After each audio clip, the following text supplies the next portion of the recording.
Créer des robots humanoïdes peut sembler être un caprice, une mode ou un battage médiatique, mais ce n'est pas le cas. L'attention qu'Elon Musk a attirée sur les robots humanoïdes a incité les requins des affaires à regarder de plus près le secteur et à l'évaluer. Et tu sais quoi? Les résultats semblent les avoir surpris. Le géant de l'investissement Goldman Sachs a calculé que les robots humanoïdes pourraient générer 154 milliards de dollars de revenus au cours des 15 prochaines années, compensant une pénurie de main-d'œuvre dans l'industrie manufacturière et se taillant une place dans l'industrie des soins aux personnes âgées. C'est autant que le marché de la voiture électrique. Une réalisation impressionnante en si peu de temps compte tenu de la durée d'existence des robots. Quel genre de robot va conquérir le marché? Nous savons qu'Atlas de Boston Dynamics a été et continue d'être une plateforme de recherche. Digit Agility Robotics est déjà un projet commercial et son équipe a remporté un succès significatif tant au niveau matériel que logiciel. Mais il semble que le robot n'ait pas compris. Peut-être est-ce parce qu'il n'est pas assez humain pour les robots dont nous rêvons? Alors, quel genre d'humanoïde attendons-nous? En 2022, les Tesla Bots, Aimeka, CyberOne ont attiré le plus d'attention. Voyons quels sont ces robots aujourd'hui, lequel est le plus intelligent, le plus capable et le plus pratique, et que cachent les développeurs derrière leur belle façade. Regardez ça jusqu'au bout, ça va être très intéressant.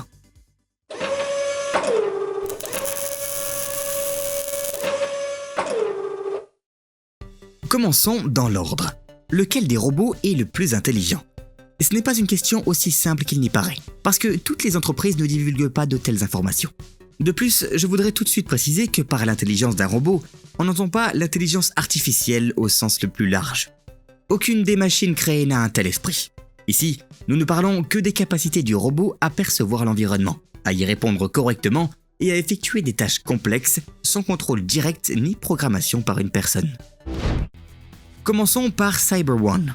Le robot perçoit l'espace en 3 dimensions grâce au module de vision profonde MiSense. Le traitement des données reçues permet au robot de contourner les obstacles, de reconnaître les personnes, leurs gestes et leurs expressions faciales. Pour communiquer avec le monde, CyberOne est équipé de son propre système de reconnaissance sémantique environnementale MiAI et d'un système de reconnaissance des émotions vocales MiAI, qui lui permet de distinguer 85 types de sons environnementaux et 45 émotions humaines. CyberOne est capable de détecter le bonheur et même de réconforter l'utilisateur dans les moments de tristesse. Toutes ces fonctionnalités sont intégrées dans les processeurs CyberOne qui, associés à un écran OLED incurvé, affichent des informations interactives en temps réel. Récemment, les développeurs ont mené une expérience amusante. Ils ont appris au robot à jouer de la batterie. De l'extérieur, cela semble simple, mais pour s'en rendre compte, le robot convertit les fichiers MIDI en parties de batterie et génère une séquence de trajectoire de tout le corps afin qu'il frappe clairement le rythme et ne touche ni ses parties du corps, ni son équipement musical. Tout cela montre que le robot n'est pas aussi mauvais qu'il n'y paraît. Passons à Aimeka. Jusqu'à présent, le robot, comme d'autres bots réalistes de l'entreprise, imitait simplement l'intelligence, et de manière simple. Les développeurs eux-mêmes admettent que, dans le cas des robots humanoïdes, les gens font volontiers des vœux pieux. Si le robot ressemble suffisamment à un humain, alors il suffit de suivre l'objet avec les yeux et de répéter les lignes avec le remplacement des pronoms pour qu'un esprit à part entière soit attribué à la machine. Il y a quelque temps, les ingénieurs ont utilisé cette astuce. Par exemple, un homme a dit à un robot « je t'aime bien ». Le robot l'a regardé pensivement et a répété « tu m'aimes bien ». Et cela suffisait. Lors des expositions, pour une impression plus complète, d'autres astuces ont été utilisées. Par exemple, le robot émettait des phrases préprogrammées lorsque quelqu'un passait à côté de lui, attirant ainsi l'attention. Si le visiteur s'arrêtait et commençait à parler au robot, un opérateur à distance se connecterait pour répondre. Des conversations significatives ont fait d'Aimeka la vedette d'émissions comme CES et JTEX 2022. Mais cela ne veut pas dire qu'Aimeka ne peut rien faire par elle-même.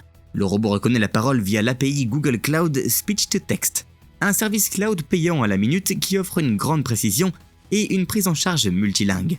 Visage est responsable de la vision par ordinateur, une option de licence payante développée par Visage Technologies AB en Suède. Cela permet aux robots de l'entreprise de trouver des visages et de deviner l'âge, le sexe et les expressions faciales. Mais ils ne reconnaissent pas les gens. Le robot peut également suivre des objets avec ses yeux. Mais la chose la plus intéressante est que récemment, les développeurs ont connecté Aimeka à GPT-3, un grand modèle de langage qui génère des réponses significatives, les transmet au service en ligne TTS qui génère de la voix et des visèmes pour la synchronisation labiale. Tant qu'il y a un délai notable entre la question et la réponse, comme le disent les développeurs, il s'agit d'un décalage temporaire, mais les observateurs disent qu'il semble que le robot envisage la réponse. Qu'en est-il du robot d'Elon Musk? À quel point est-il intelligent? Voici un mystère complet, enveloppé de ténèbres. Lors de la présentation en direct du robot, nous avons presque rien vu. Le robot est juste sorti, a dansé et est parti. Sa capacité à voir et à interagir avec des objets a été montrée dans la vidéo. Mais il n'y a aucune explication sur la façon dont le robot de la vidéo a réussi à faire tout cela. Les actions étaient-elles indépendantes ou programmées, voire pilotées à distance par l'opérateur? Combien de tentatives a-t-il fallu pour terminer ça? Nous ne connaîtrons pas la réponse. On sait seulement que l'équipe de robots a tenté de transférer les développements du pilote automatique Tesla vers le robot. Et comme l'un des développeurs, Milan Kovacs, cite, « La plupart de ces composants sont assez facilement portés sur l'environnement du bot. Si vous y réfléchissez, nous passons simplement du robot à roue à un robot sur pattes. Certains composants sont similaires et certains nécessitent plus de travail. » De nombreux experts étaient sceptiques quant à cette déclaration, dans la partie où le robot humanoïde n'est qu'une voiture sur ses pieds. Mais le fait que les ingénieurs puissent endurer n'importe quoi est incroyable. Et s'ils ont réussi à l'adapter autant, c'est impressionnant. Et une telle expérience serait utile à d'autres développeurs. Si les ingénieurs disaient plus en détail ce qui a exactement réussi et ce qui n'a pas réussi. Fait intéressant. Le plus grand critique du robot était le fondateur et PDG d'Engineered Arts, la société qui a développé le robot Ameca. Il a décrit ainsi la présentation du robot. Une démonstration directe extraordinairement audacieuse d'un effort herculéen, qui malheureusement manque de nouveauté et d'imagination. Soit dit en passant, le fondateur de Boston Dynamics, Mark Reibert, a également parlé de l'événement et du robot, mais tout à fait différemment. Citation. « J'admire Elon Musk. J'ai une paire de Tesla. Je pense qu'il a fait un travail incroyable dans le monde de la voiture électrique. Je ne suis pas très intéressé par l'espace, mais ce type a révolutionné la façon d'aller dans l'espace. C'est incroyable. Je ne sous-estimerai donc pas. La première version de son robot est un peu maladroite, mais ce n'est que le début. » Reibert a également noté que l'ensemble de la communauté robotique bénéficierait du battage médiatique créé par Mac autour des robots humanoïdes. Vous en pensez quoi? Dites-nous ça dans les commentaires. Passons au matériel des robots. Optimus et Cyber One ont à peu près la même taille et le même poids, au niveau d'un adulte moyen. Les paramètres d'Ameca ne sont rapportés nulle part, mais cela semble à peu près les mêmes. Cyber One a 13 articulations et 21 degrés de liberté, une faible latence et une grande précision. Il peut transporter proprement de petits objets et se déplace à une vitesse de 3,6 km/h. Alors que le robot semble maladroit, mais les ingénieurs affirment qu'ils travaillent actuellement sur la deuxième génération du robot, prévoyant d'augmenter sa dextérité en augmentant les degrés de liberté et en revoyant le design des mains. Nous savons à propos du bot Tesla qu'il a une main humanoïde avec un pouce opposable. Au total, le robot dispose de 28 degrés de liberté, plus 11 degrés supplémentaires dans chaque bras. Le robot est équipé d'une batterie de 52 volts avec 2,3 kWh, ce qui devrait lui permettre de travailler toute la journée sans recharge.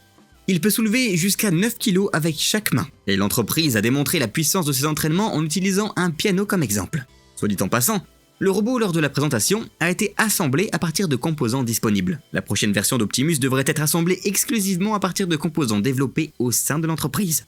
La conception du robot n'est pas définitive et évoluera au cours du processus de développement. Le robot Ameca est basé sur la plateforme modulaire de Mesmer. Sa conception est conçue uniquement pour la gesticulation et n'implique pas de travail. Mais dans le réalisme, personne ne peut encore rivaliser avec un bot. Les jambes du robot, selon les ingénieurs, sont en cours de développement. Mais si vous faites défiler la page de la chaîne YouTube de l'entreprise, vous pouvez voir qu'ils étaient en développement il y a 11 ans.